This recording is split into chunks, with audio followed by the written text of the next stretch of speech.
इस्तिब्रा कहते हैं कि इस्तिंजे के बाद पेशाब की नाली में जो कतरे रह जाते हैं उनको निकालने में ज्यादा गुलू और शिद्दत से काम जो लेते हैं उसको इस्तिब्रा कहते हैं। तो आप ये ना करें, क्योंकि ये शरान मजमूम होने के साथ साथ सेहत के लिए भी नुकसानदेह है और जहनी इंतशार और दिमागी परेशानियों का बाइस भी है। एक भाई ने मैसेज किया है कि मौलाना साहब, मुझे पेशाब के कतरों की शिकायत है, तो मैं फ़र्ज नमाज किस तरीके से अदा करूं। मसला जहन में रखें कि अगर आपको पेशाब के कतरे आने की ऐसी बीमारी और तकलीफ है कि एक नमाज के मुकम्मल वक्त में पाक और बावजू होकर फ़र्ज नमाज पढ़ने का वक्त भी आपको नहीं मिलता, यानी दरमियान में इतना वक्त भी नहीं मिलता कि एक वक्त की फ़र्ज नमाज आप अदा कर सकें, जिसको हम 7-8 मिनट कहते हैं। तो अगर इतना वक्त भी आप पाक नहीं रह पाते हैं तो आप शरान माजूर कहलाएंगे। और माजूरीन का हुक्म यह है कि हर फर्ज नमाज के वक्त वजू कर लिया करे और फिर उस वजू से उस एक वक्त में जितने चाहे फराइज नवाफिल अदा कर लें, कुरान करीम की तिलावत कर लें, हर चीज की इजाजत है। अब जब वो नमाज का वक्त खत्म हो जाएगा तो अगली नमाज के लिए फिर आपको नया वजू करने की जरूरत पेश आएगी। आप पुराने वजू से फिर नई नमाज अदा नहीं कर सकेंगे। इसी तरह पेशाब के कतरे जो कपड़ों पर लगे हुए हैं तो उसमें भी ये सूरत देखी जाएगी कि वो पेशाब के कतरे किस तसलसल के साथ निकल रहे हैं। अगर उसमें भी आपको इतना वक्त न मिले कि नमाज के वक्त में आप कपड़े पाक करके उस वक्त की फर्ज नमाज पाक कपड़ों में पढ़ सकें, तो इस सूरत में आप पर उन कतरों का धोना वाजिब न होगा। और अगर आपको ये गुमान है कि कतरे धोने के बाद ये नमाज के दौरान मजीद न निकलेंगे, तो फिर इस सूरत में उन कपड़ों का धोना आप पर वाजिब होगा। और अगर पेशाब के कतरे कुछ देर आने के बाद बंद हो जाते हैं या दरमियान में आपको इतना वक्त मिल जाता है जिसमें फर्ज नमाज अदा की जा सकती है, तो फिर आप शरान माजूरीन में शामिल नहीं होंगे। आपका वजू उन कतरों से टूट जाएगा और कपड़े भी नापाक हो जाएंगे।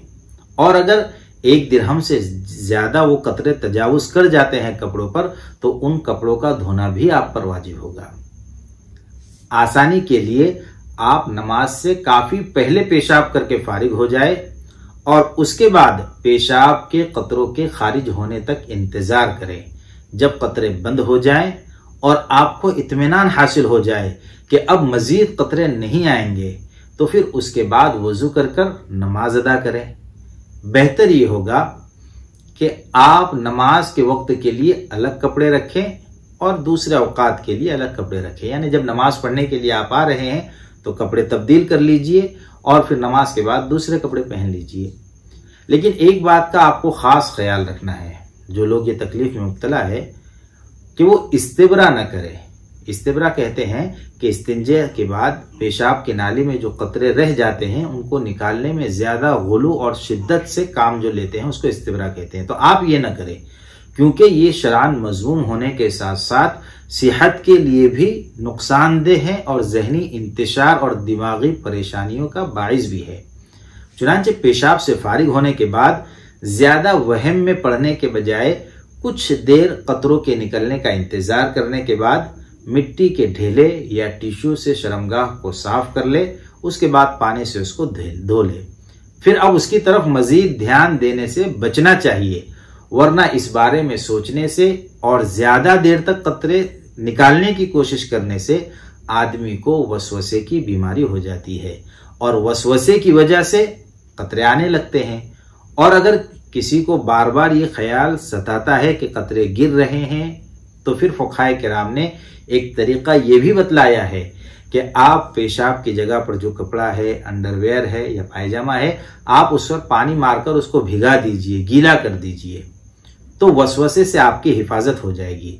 मतलब यह है कि पानी मारने के बाद जब आपको अगर ऐसा लगेगा कि कतरे निकलते महसूस हो रहे हैं, तो आप अपने दिल को समझा लेंगे कि नहीं, वो तो मैंने पानी मारकर गीला किया हूं, इसलिए मुझे वहां ऐसा महसूस हो रहा है। तो वसवसे से आपकी हिफाजत हो जाएगी। खुलासा कलाम यह है कि इफरात और तफरीत से बचते हुए इत्तेदाल वाला रास्ता इख्तियार करना चाहिए।